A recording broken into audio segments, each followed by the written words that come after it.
All buildings are predictions. All predictions are wrong. Almost no buildings adapt well. They're designed not to, constructed not to, budgeted and financed not to, maintained not to, regulated and taxed not to, even remodeled not to.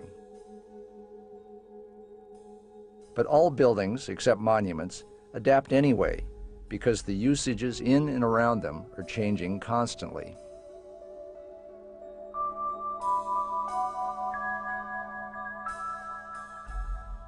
In the 1960s, Buckminster Fuller's geodesic domes were a vision of the future that turned out to have no future at all. What happened? The domes were unable to adapt or grow, so they died. Architects perpetually in search of a radical new look should bear in mind the lesson of domes.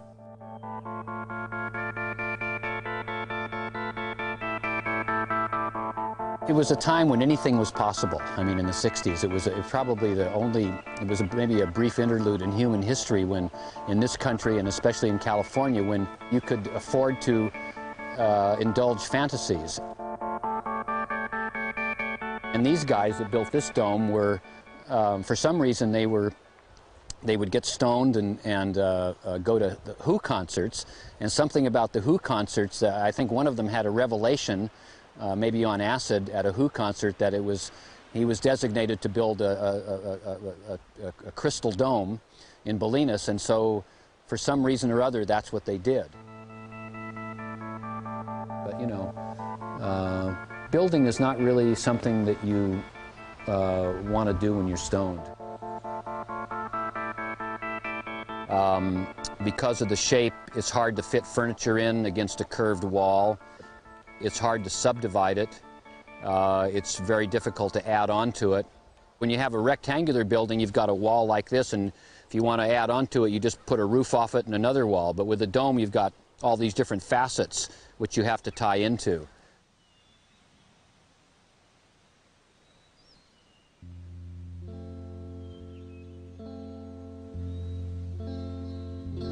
If you want to build a home and have it function and live in it, then you're not going to look to visions of the future as a basis for the shape of your building. And what you see here is a dome that didn't work out. And now it's sitting here neglected with its only occupant being a beautiful lemon tree.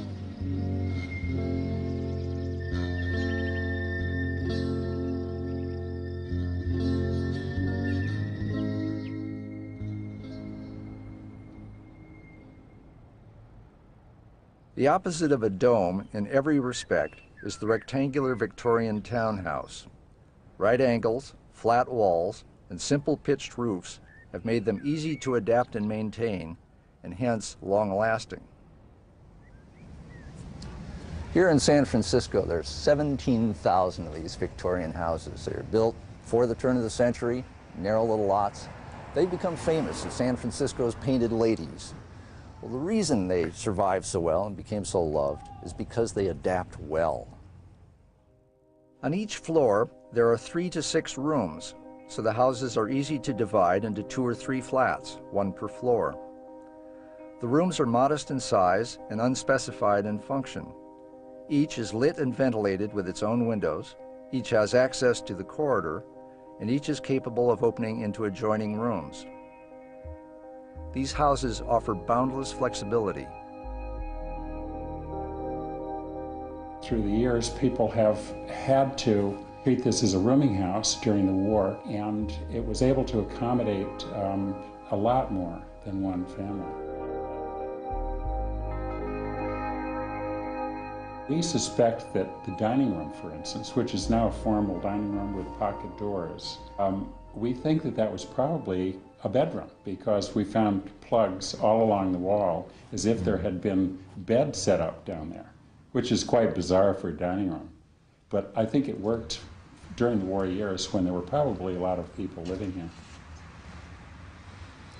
One of the bonuses of this house, considering that these are row houses, so you don't have any side windows at all, the fact that it's so open, the plan is so open, you really share. We have morning sun in the back, and we have afternoon sun in the front. But because we have the doors, every room in the house shares the light, which is really nice. I like that a lot about this house. Well, living on a postcard has some drawbacks, but really the world passes by your front door. It's one of the most beautiful houses in one of the most beautiful cities in the world.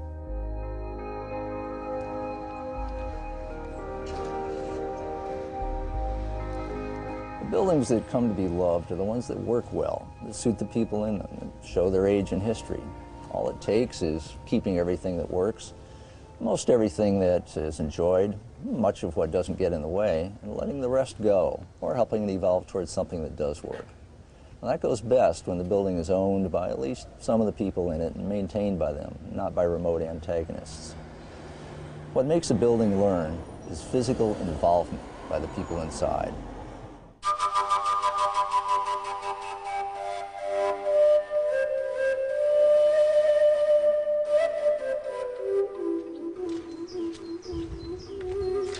Everything here is built to suit our needs, to suit the purpose for living here outside of Prague. And it's a better feeling for us that we are living in something which we made by ourselves.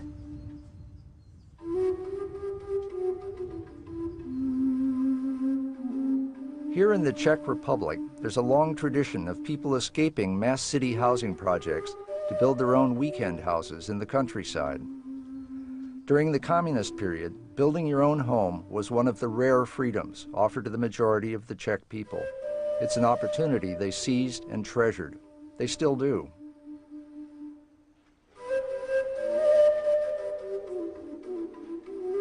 If we use the architect's help or advice, maybe our chata will be much more modern, comfortable, and expensive, of course.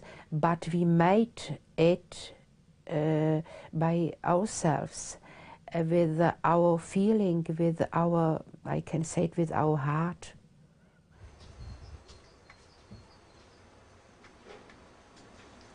We are proud that we built during 10 years something not only for us but for our children too. You see, in Czech we have the special proverb that it's necessary to build a house, to have some child, and to pick some tree. And I can say that I fulfilled everything.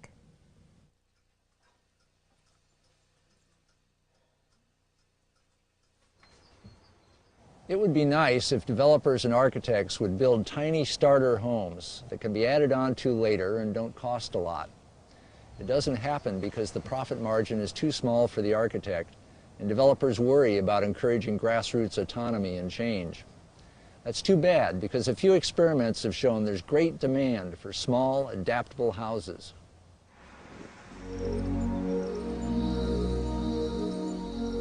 Grow Homes and Next Homes, designed by a team at the McGill School of Architecture in Montreal, are small, affordable houses that are easily modified. Unfinished basements and open-plan spaces mean that people can customize their homes as needs arise and finances allow. Before I bought this house, I was living downtown, in the downtown area, in a small apartment, one-bedroom apartment. It was just my wife and I. We came around this area and saw the lot, which is close to my work, and we more or less fell in love with the area, and also the concept. The key factor was the fact that we have many people who cannot access housing today. Homes have become very expensive.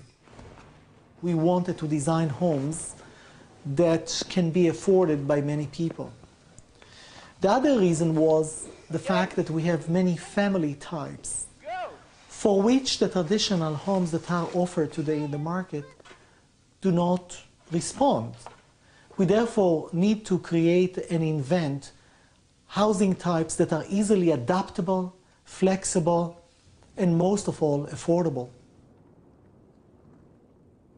Once you get comfortable with the idea that a building is never really finished, then it comes naturally to build for flexibility. For instance, in a new building, you can have some areas that are left half completed, the way attics used to be. This basement here wasn't built at all. It was just on the concrete, so nothing was done. I have basically the same floor space that I have on the two other floors, and I'm finishing more or less half of it as a home theater room. I guess one of the big advantages, the ceilings are high, so it allows me to really have a sense in the room that it's a big room. 5,000 homes have been built in Montreal since the idea was first introduced. When we came back to the homes 3 years later, to our surprise and joy, we found that 92% of all the buyers changed, modified, improved the homes by changing the second floor, partitioning it, finishing basement, and introducing other features that correspond to their needs.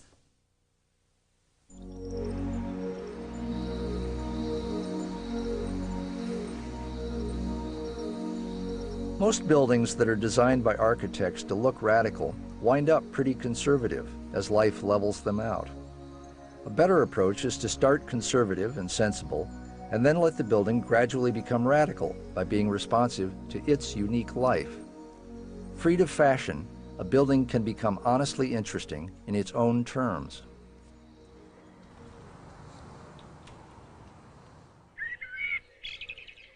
The architect and writer Christopher Alexander believes that if you spend more on basic structure and less on glitzy finish, your building should be capable of lasting 300 years. That slight adjustment in the way you invest in the building gives an enormously higher long-term yield. His West Dean Visitor Center in Sussex looks as if it's been there for years and will be there for years. The flint and brick combination echoes the stonework of the cottage next door. Alexander's building was completed in 1995, the cottage in 1636. You know, I was at Cambridge as a student. I learned absolutely nothing about what it means to make a good building. And I started thinking about traditional buildings and why they were comfortable. And the first thing I realized was that they were always very, very well adapted to ordinary things, to moisture, to the sunshine, to the rainfall, to people sitting around a stove, to, you know, you name it, whatever it was. I realized there were rules of thumb that were being used by people. These rules of thumb were very straightforward. This is how you build a roof. This is how you build a fireplace so that it doesn't smoke. Since those rules were essentially embedded in culture and were not changing very fast, it was possible for them gradually to get settled because people could see whether they were working out right. When a rule got improved slightly, then it got embedded in the culture. Alexander became a contractor so he could apply his evolutionary principles to construction as well as design. His buildings learn while they're being built. Ideas are tried and thrown away and refined right through the process of construction. It takes longer, but it's worth it. At this house he's building in Northern California, Alexander's construction manager, Randy Schmidt, works with the clients to make sure they get a house that works for them. So if you could just walk around the room and think that somewhere at that end there has to be a way to the living room, and if you'd like we can move those. If that's the case, we have a living room here. Living room there. Yeah. Why? And then, no, I mean the dining room. Dining room there. Yeah. And so why don't you move some chairs around and sit there and see if it feels calm to be there. Let's see it's different when you have something in your mind, you think this will look good or that will look good, but when you put the cardboard in there, and it looks different, very different. And even if the architect has drawn out a lovely floor plan, it's still only a floor plan. behind the block. It's almost inconceivable to us to have a happy outcome where the architect, at least intellectually, is in a more authoritarian position of coming forth with a design from his forehead and handing it down, not to us but to a contractor who then completes the project. And then we come in and we say, well, I don't like this. I don't like this that. window here. This doesn't fit, or too late. Or it's too late.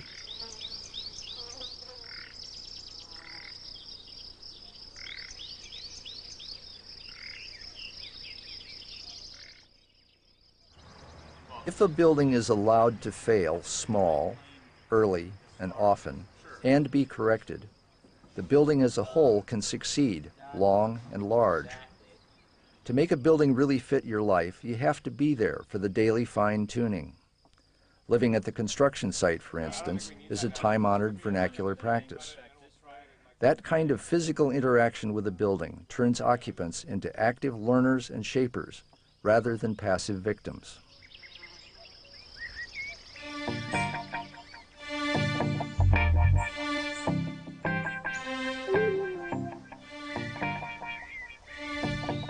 Rectangular buildings with pitched roofs are easy to maintain, easy to adapt, and inexpensive to build.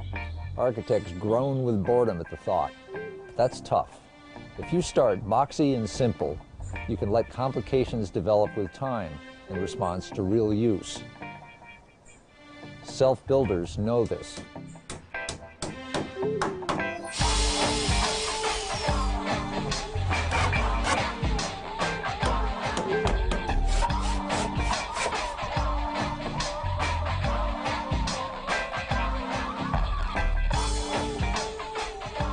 I think one of the things we wanted to try and get out of building our own house, compared to buying, say, a brand new house on a new housing estate somewhere, well, there's a number of things really. First of all, is quality.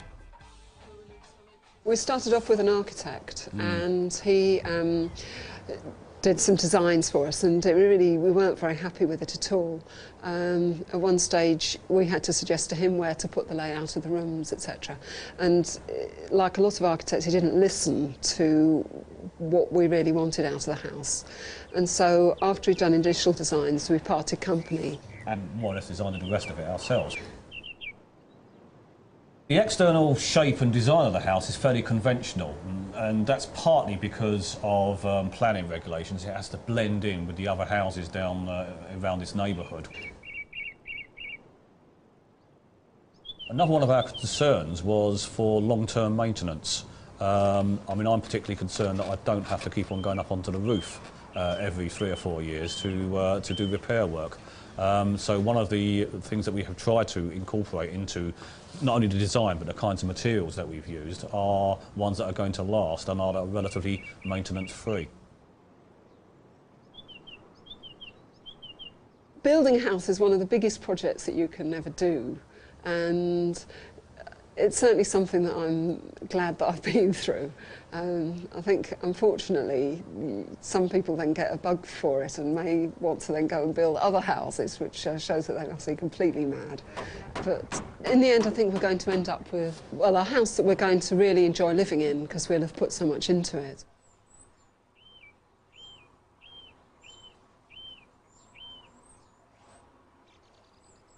There's a certain amount of pride in it as well, I think. There's a certain amount of us embodied in the house, if you like, and that's very satisfying.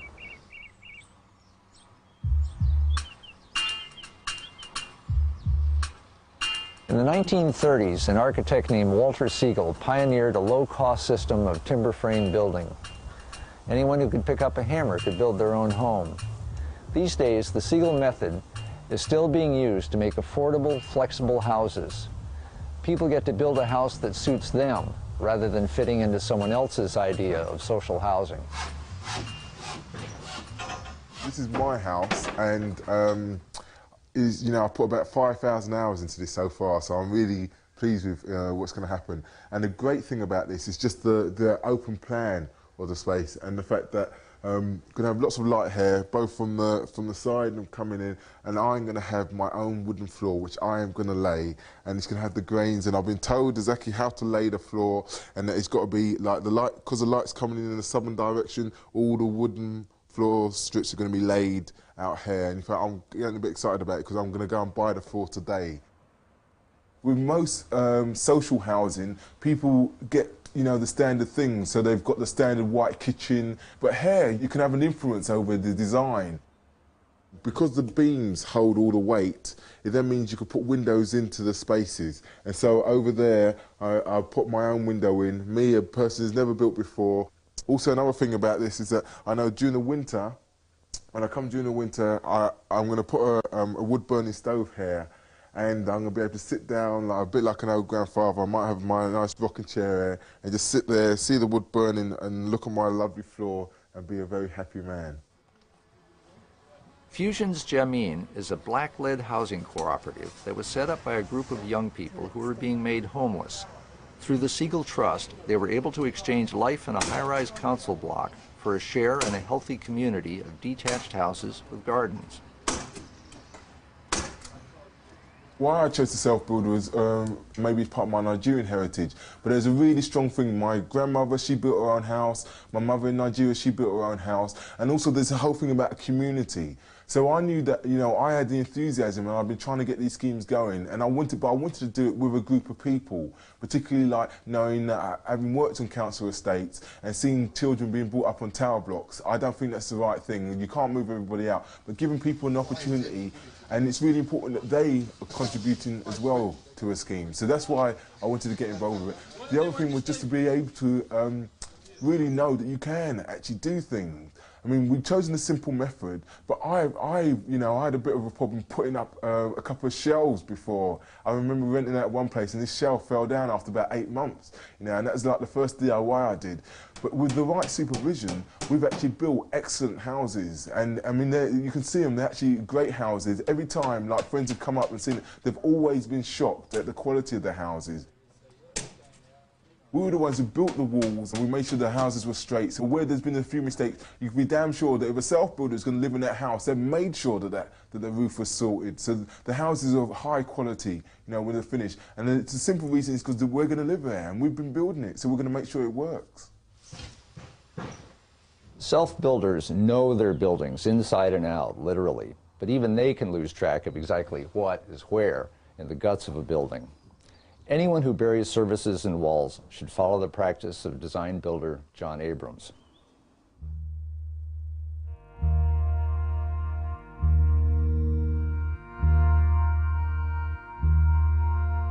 So let's start by the front door, Tim.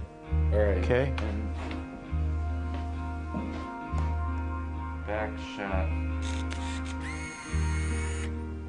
Photographing walls before they close makes later adjustment much easier. The photos reveal exactly where the services go and what the hidden structural elements are. This way, you won't pound a nail into a water pipe when all you want to do is add a shelf. We started this process years ago. What happens is we take those photographs, we put them in a book, that book stays with the house, presumably forever. It becomes very useful to the carpenters and tradespeople who are finishing the house. But then it increases in value over time because as alterations are done, as people forget, as people move on, there's this document. It's like X-ray vision into the walls. To us, it's like a history of the house, and really quite magical to be able to look back through, and also, you know, reminiscent of all the stages you go through when you build a house. But it also is invaluable for servicemen. I mean, people who come here to work on the house and have to check a circuit or something or other exclaim, you know, fervently every time they're here, what an idea. What time you're saving. And I'm sure it avoids a great deal of destruction and things when you have to go try and find studs and find circuit breakers and whatever. But really very magical to look at. Made us think that we hadn't taken enough pictures of our children while they were growing up.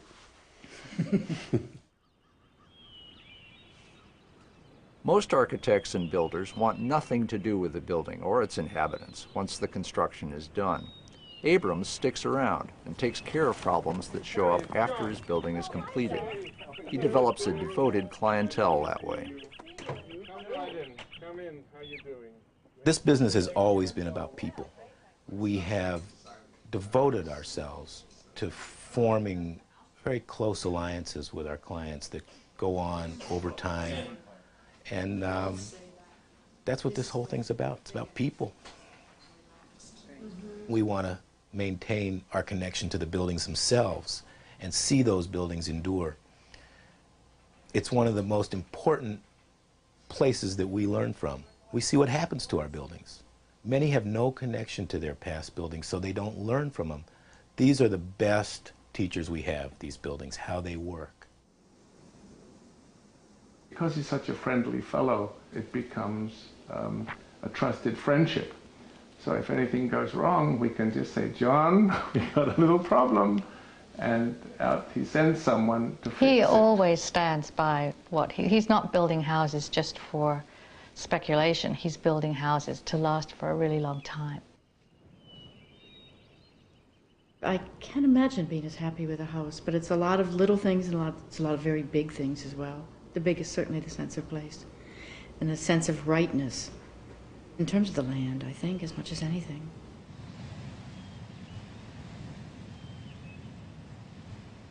It's been 6 years now since we built the house, and every spring he'll say, do you want some of the crew over there to, you know, fix the shingles that have blown off in the nor'easter in January, or Make a list of what you want done, I'll come by.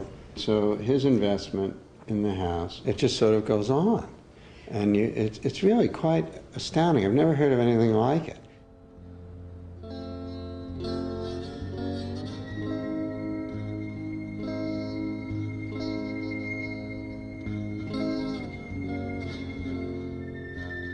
There's a universal truth which is rarely acknowledged.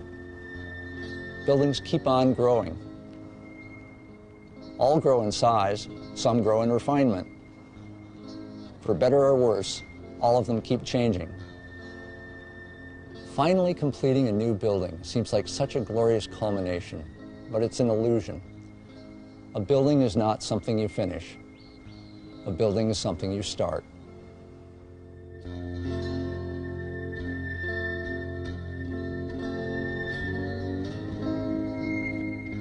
Next week, we'll look at the all-powerful, harsh realities of real estate. Why do we live where we live? Is your house primarily a home or an asset? Should you try to get rich quick or get rich slow? Watch next week to find out.